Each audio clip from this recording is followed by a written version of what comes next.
When we talk about puff stitches, we need to make a distinction whether the puff stitch is used in the row or in a round. To give you an example, when people work puff stitches in a row, they often work it like that.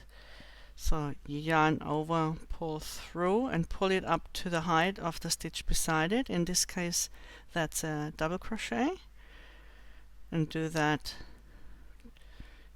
all together 3 or 4 times. I'm going to do it 3 times. Let's do it 4 times just to show a little bit, to show the difference a little bit better. And then you pull through all loops, in this case 9, on the hook. So now you have your closing stitch here. And what usually happens is that people continue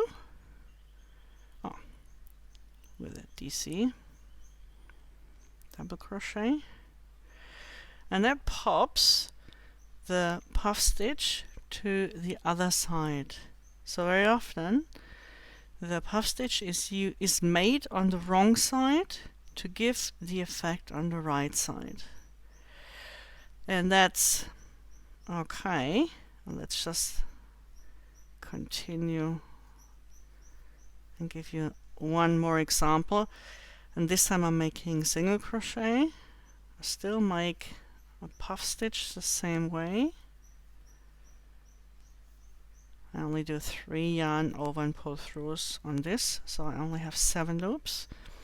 And now I go in the next stitch. So you see, when I make single crochet, it's even more profound that the puff stitch comes forward.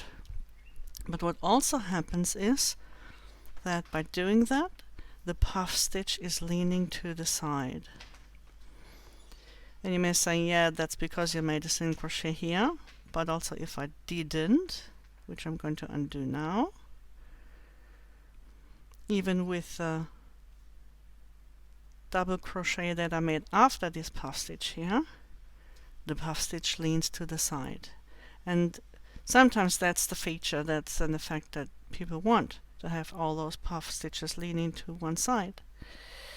But when we work in the round, we are always working on the right side, so that would not work. Because if we work on the right side, yeah, maybe we can pop it. We can pop the puff stitch to the other side, but it just isn't the same, and it has a tendency to want to pop back. So that would be an option. Still, it is leaning, even though I have the same height here as I have here, approximately. Okay, so another way to make a puff stitch is to yarn over through all and then make a closing chain. This gives the puff stitch 2 top loops, and in the next round or in further rounds you need to be aware in which one you want to work, whether you want to work in that closing chain top or in that top that you had on the hook. And there is another option. So instead of going through all the loops that you had on the hook, you only go until you have 2 loops left, which is the one that you pull through and the one that was already on the hook.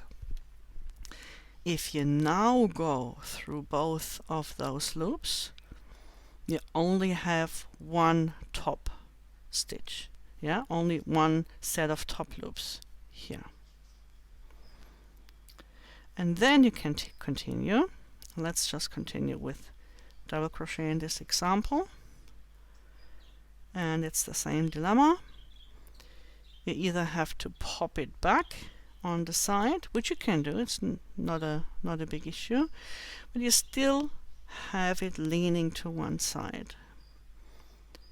So the method that I prefer for the puff stitch and the method that I'm using in the class square, where this puff stitch is used in the corners is that I go through all loops and I make an additional closing chain, and that way